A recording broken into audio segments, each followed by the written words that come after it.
रहे हैं कि डीआरडीओ को निजीकरण करने का काम किया जा रहा है। डिफेंस के वो सारे एफिलेटेड इंस्टीट्यूशंस जेएनयू में से बड़ा एक ग्रुप है जो सबसे ज्यादा डिफेंस के एनालिसिस ग्रुप्स में जाते हैं, जहां से साइंटिफिक खोजें होती हैं। आईआईटीज हमारे जितने भी हैं, इन सारे इंस्टीट्यूशन को सरकार या तो सांप्रदायिकरण करने का काम कर रही है या वहां से हिंदुत्व के एजेंडे को फ्लोट करने का काम कर रही है।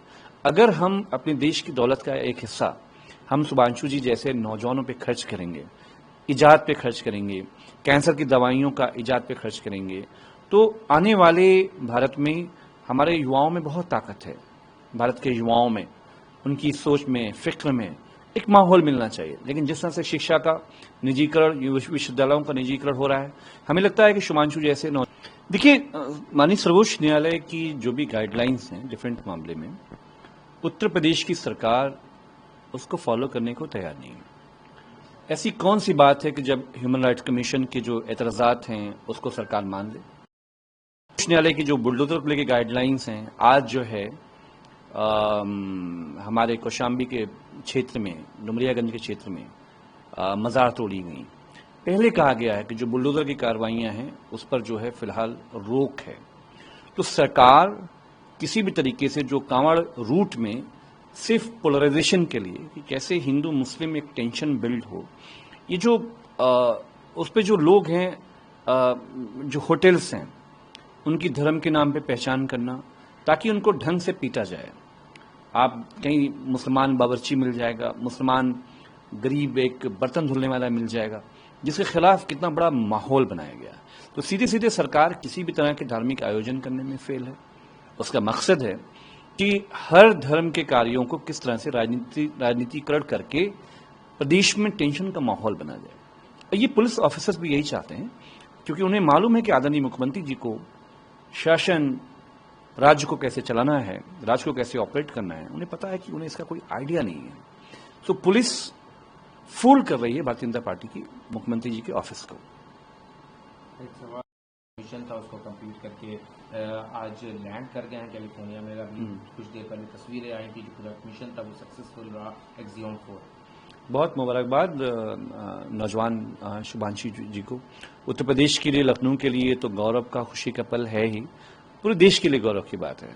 हम चाहते हैं कि सरकार जो साइंटिफिक सोसाइटीज हैं, साइंटिफिक जो इंस्टीट्यूशंस हैं, उनको बंद करने का काम न करे। हमारे इसरो से जुड़े हुए वो सारे इंस्टीट्यूशन जहां से ये सारे हमारे ऑफिसर्स डीआरडीओ से आगे जाते हैं, हम देख रहे हैं कि डीआरडीओ को निजीकरण करने का काम किया जा रहा है। डिफेंस के वो सारे एफिलेटेड इंस्टीट्यूशंस जेएनयू में से बड़ा एक ग्रुप है जो सबसे ज्यादा डिफेंस के एनालिसिस ग्रुप्स में जाते हैं, जहां से साइंटिफिक खोजें होती हैं। आईआईटीज हमारे जितने भी हैं, इन सारे इंस्टीट्यूशन को सरकार या तो सांप्रदायिकरण करने का काम कर रही है या वहां से हिंदुत्व के एजेंडे को फ्लोट करने का काम कर रही है। अगर हम अपने देश की दौलत का एक हिस्सा हम सुभांशु जी जैसे नौजवानों पे खर्च करेंगे, इजाद पे खर्च करेंगे, कैंसर की दवाइयों का इजाद पे खर्च करेंगे, तो आने वाले भारत में हमारे युवाओं में बहुत ताकत है।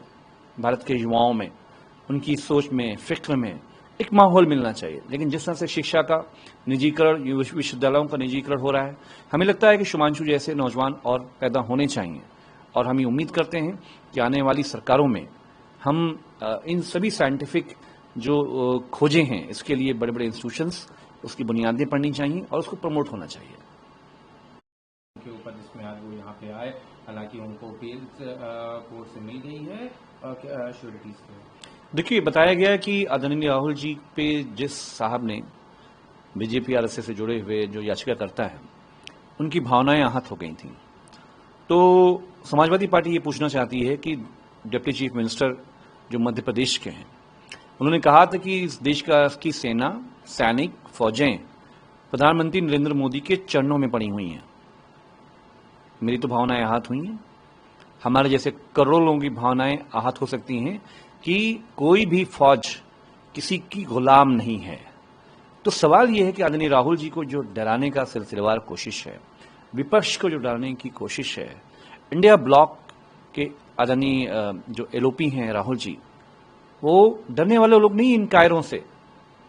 हमारा ये कहना है कि अगर भारतीय जनता पार्टी लड़ना चाहती है इंडिया ब्लॉक से, आपको बिहार में हार का डर है क्योंकि आपका एसआईआर का पूरा प्रोजेक्ट एक्सपोज हो गया, तो आप राहुल जी को परेशान कर रहे हो, आप आदरणीय तेजस्वी जी को टारगेट कर रहे हो। तो सीधे सीधे कोई भी इंडिया ब्लॉक बीजेपी आरएसएस से डरने वाला नहीं है। हम उम्मीद करते हैं कि बीजेपी आरएसएस से लड़ना है तो मैदान में आके लड़िए। भाजपा राज्य में 10 करोड़ की लागत से बना चित्रकूट का पुल उद्घाटन से पहले ही गिरा। भाजपा का भ्रष्टाचार भरभरा कर गिर रहा है, कभी टंकी कभी पुल। देखिए, इन्वेस्टमेंट समिट में भ्रष्टाचार सामने आया। हर दिन हम देख रहे हैं उत्तर प्रदेश में जो हाईवे बन रहे हैं वो बैठ जा रहे हैं जमीन में, सड़कें बह जा रही हैं, पुल जो है टूट जा रहे हैं। तो हम तो ये पूछना चाहते हैं, हमारे नेता आदरणीय श्री अखिलेश यादव जी बहुत ही आदर्शवादी हैं, लेकिन हम लोग ये पूछना चाहते हैं कि इनमें किस जाति के इंजीनियर थे। हमें तो हमेशा जाति बताई जाती है समाजवादी सरकारों में कि जो इंजीनियर थे उसकी जाति कोई और थी। तो इन सरकारों में जो पुल गिर रहे हैं वो किन जाति के लोगों इंजीनियर ने बनाए थे, तो वो तो आप हमें बताइए। दूसरा ये है कि हर प्रोजेक्ट में, सरकारी प्रोजेक्ट में 40% की ठेकेदारी में कमीशन, या आपने कभी सुना है? इनका इन्वेस्टमेंट समिट का बड़े बड़े अफसर पकड़े गए। तो सरकार पूरे तरीके से भ्रष्टाचार में डूबी हुई है। आदरणीय मुख्यमंत्री जी का उसमें भले ही हाथ ना हो, लेकिन उनकी नाक तले सब कुछ, जितनी लूट हो सकती है, क्योंकि ऑफिसर्स को ये मालूम है कि मुख्यमंत्री जी में वो सलाहियत नहीं है कि वो सूबे की चलाने में कोई नजीर बन सके।